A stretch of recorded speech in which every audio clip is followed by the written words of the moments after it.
اور محاذ خاموش ہو گیا۔ ایرک ماریا ریمارک۔ اگلے روز میں پھر کیمر کے پاس جاتا ہوں۔ وہ مر رہا ہے۔ ہمارے ارد گرد زخمیوں کے ڈھیر لگے ہیں جنہیں بستر پر جگہ نہیں مل سکی۔ وہ فرش پر پڑے کرا رہے ہیں۔ ان کی چیخیں آسمان تک پہنچ رہی ہیں۔ ڈاکٹر قریب سے گزرتا ہے لیکن کیمر کی طرف دیکھتا بھی نہیں۔ وہ مایوس ہو کر سر ایک طرف کو ڈال دیتا ہے۔ میں اسے تسلی دیتا ہوں۔ وہ اشارے سے مجھے قریب ہونے کے لیے کہتا ہے، سنو، میں مر رہا ہوں۔ تم وہ جوتے میولر کے لیے لے جانا۔ ایسا نہ کہو کیمر، تم تو اچھے بھلے ہو، بس ایک ٹانگ کاٹ دی گئی ہے۔ بہت جلد تمہیں گھر بھیج دیا جائے گا جہاں تم۔ اس کی سسکیاں میری بات کاٹ دیتی ہیں۔ اس کے ہونٹ لٹک گئے ہیں، دہانہ پھیل گیا ہے، گوشت ڈھیلا پڑ گیا ہے اور آنکھیں اندر کو دھس گئی ہیں۔ میرا جی چاہتا ہے کہ چلا کر دنیا بھر کے لوگوں سے کہوں، دیکھو یہ کیمر ہے، اس کی عمر صرف 19 سال ہے، یہ مرنا نہیں چاہتا۔ ایک دوسرے کی زمین چھیننے کے بجائے اسے موت کے منہ سے چھیننے کی کوشش کرو۔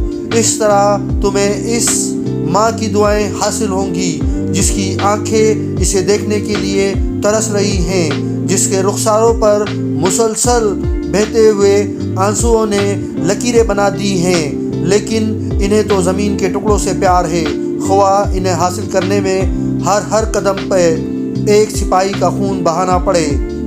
اس کا چہرہ اندھیرے میں ہے۔ میں اس پر جھک جاتا ہوں اور اپنے بازو اس کی گردن میں ڈال دیتا ہوں۔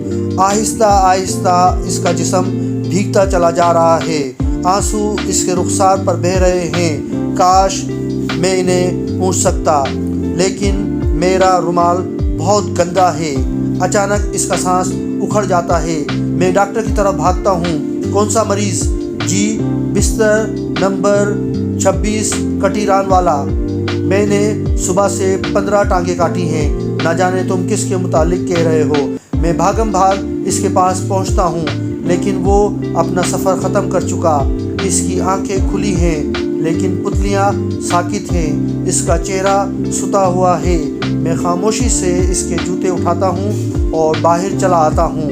دروازے پر میولر میرے ہاتھ سے جوتے چھین کر پہن لیتا ہے۔ پرانے جوتے اس نے ردی کی ٹوکری میں پھینک دیے۔ وہ بہت خوش ہے اور میں بہت افسردہ۔ ہم چھاتیاں نکالے کھلے میدان میں داڑھی مونڈ رہے ہیں۔ ہمارے چاروں طرف نئے رنگوٹ ہیں جو پچھلے کیمپ سے بھیجے گئے ہیں۔ کھانا تقسیم ہو رہا ہے۔ سرخ سر والا باورچی ایک نوجوان کے پیالے میں سالن ڈالتے ہوئے کہہ رہا ہے، اگلی مرتبہ آؤ تو سگریٹ لانا مت بھولنا ورنہ چکنائی نہیں ملے گی۔ سٹروس ہمارے قریب آتا ہے۔ ہم خاموشی سے بیٹھے رہتے ہیں۔ کوئی سلوٹ نہیں کرتا۔ مجھے وہ دن یاد آ جاتا ہے جب ہم نے اسے پیٹا تھا۔ وہ ایک سنہری صبح تھی۔ ہم سب دھوپ سینک رہے تھے۔ یارو، تمہیں معلوم ہے آج سٹروس کہاں غائب ہے؟ تیدن نے اخبار پڑھتے ہوئے پوچھا۔ ہم سب نے سر اٹھا کر اس کی طرف سوالیہ نظروں سے دیکھا۔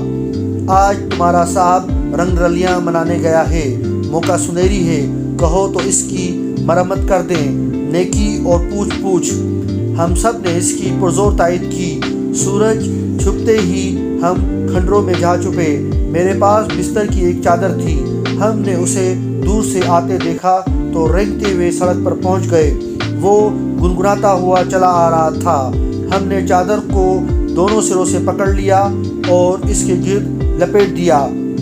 ہم نے اسے زمین پر گرا لیا اور بوٹ مار مار کر ادموا کر دیا۔ تیدن نے اس کی پتلون کے بٹن کھول دیے اور ایک جھٹکے سے اسے اتار پھینکا۔ اب سٹروس ایک درخت کے تنے کی طرح زمین پر اوندے منہ پڑا تھا اور تیدن لکڑہارا بنے ہاتھ میں چابک پکڑے تندہی سے اپنا کام کر رہا تھا۔ کچھ دیر بعد ہم نے اسے چھوڑا اور بیرکوں کی طرف چل دیے۔ یہ ایک روشن اور چمکدار صبح ہے۔ ہم فوجی گاڑیوں میں سوار محاذ کی طرف جا رہے ہیں۔ ناہموار راستے کی وجہ سے ہم ایک دوسرے پر گرے پڑتے ہیں، دھند اور گولہ باری کے دھوئیں سے ہوا کیف ہو رہی ہے، بارود کی بو سے زبان تلخ ہو جاتی ہے، توپوں کی دھمک سے ہماری گاڑی لرز لرز جاتی ہے، اچانک بمباری شروع ہو جاتی ہے، آسمان پر بے تحاشا طیارے ہمیں نیست و نابود کرنے کی فکر میں ہیں، ہمارے ہاتھوں میں تشنج سا ہے، ہماری آنکھوں میں شدید قسم کی بے چینی اور چوکنا پن ہے، تمام حواس پوری طرح اپنا کام کر رہے ہیں، جسم کسی پر لپک پڑنے کے لیے تیار ہے، ایسے میں صرف زمین ہی ہماری مونس و غمخوار ہے۔ جب ہم گولہ باری سے بچنے کے لیے اپنا چہرہ اس کی گود میں چھپا لیتے ہیں تو وہ ایک رحم دل بھائی اور شفیق ماں کی طرح ہمیں تھپتھپاتی ہے، وہ چند ثانیوں کے لیے ہمیں زندگی بخشتی ہے تاکہ ہم ایک بار پھر اپنے پیروں پر کھڑے ہو کر دشمن کا مقابلہ کر سکیں، اور پھر وہ ہمیں دوبارہ اپنی آغوش میں لے لیتی ہے، ہمیشہ ہمیشہ کے لیے ایک جلے ہوئے جنگل میں ہمیں اتار کر گاڑیاں واپس چل دیتی ہیں۔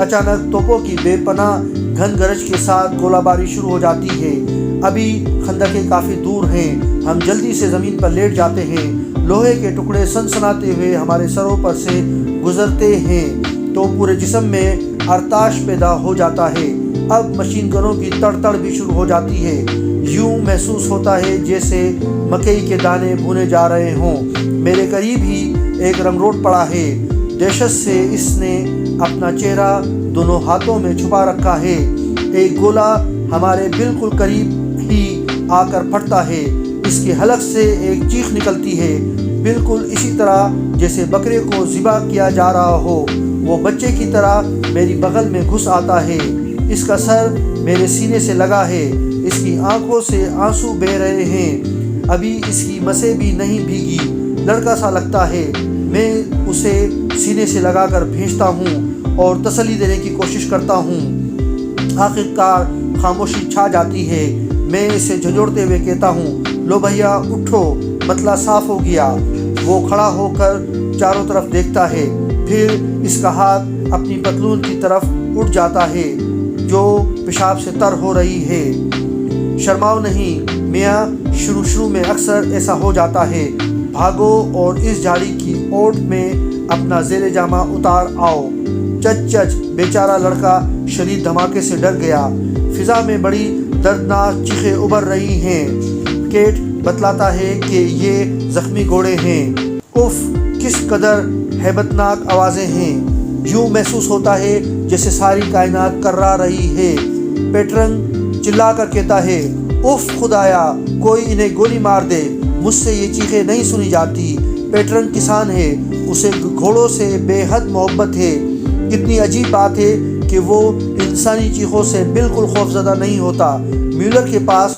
دوربین ہے، ہم اس کی مدد سے محاذ کی طرف دیکھتے ہیں، کوئی 50 کے قریب گھوڑے ایک میدان میں وحشی درندے کی طرح چکر کاٹ رہے ہیں، وہ بار بار گر رہے ہیں لیکن پھر اٹھ کھڑے ہوتے ہیں، ایک کا پیٹ کٹ گیا ہے، انتڑیاں باہر گھسیٹی جا رہی ہیں، وہ انہی میں پھنس جاتا ہے اور آخر ٹھوکر کھا کر گر پڑتا ہے، کتنی عجیب بات ہے کہ اس کی اپنی انتڑیاں اس کے راستے کی دیوار بن گئی، پیٹرن دیوانہ وار گھوم رہا ہے، بار بار اس کی زبان سے یہ الفاظ نکلتے ہیں، یارو مجھے بتاؤ تو صحیح ان گھوڑوں نے کسی کا کیا بگاڑا تھا اور ہمارے متعلق کیا خیال ہے، کیٹ پوچھتا ہے، واپسی پر ہم سب کے منہ لٹکے ہوئے ہیں، ہمارے 5 آدمی مر گئے اور 25 کے قریب زخمی ہوئے ہیں، راستے میں ایک قبرستان پڑتا ہے، ہم یہیں رک جاتے ہیں، گاڑیاں ابھی تک نہیں آئیں، دفتن طیاروں کی گونج سنائی دیتی ہے، اگلے ہی لمحے ہم پر بمباری شروع ہو جاتی ہے، کھیت صاف اور ہموار ہے، جنگل بہت دور، ہم سب قبرستان میں گھس جاتے ہیں اور ایک ایک قبر سے یوں چمٹ جاتے ہیں جیسے سوریش سے چپکا دیے گئے ہوں، میرے سامنے ایک گولہ پھٹتا ہے، زمین شک ہو جاتی ہے، لوہے کے چند ٹکڑے میرے بازو کو زخمی کر دیتے ہیں، میں دھیرے دھیرے اپنا بازو اٹھاتا ہوں، درد بالکل نہیں ہو رہا، لیکن میں جانتا ہوں کہ زخموں میں درد بہت بعد میں شروع ہوتا ہے، ایک اور گولہ میری بائیں جانب پھٹتا ہے، میں کسی چیز سے چمٹ جاتا ہوں، لیکن وہ مجھے سہارا نہیں دیتی۔ فضا میں کچھ شعلے ابھرتے ہیں اور پھر دور دور تک سفید دھواں پھیل جاتا ہے۔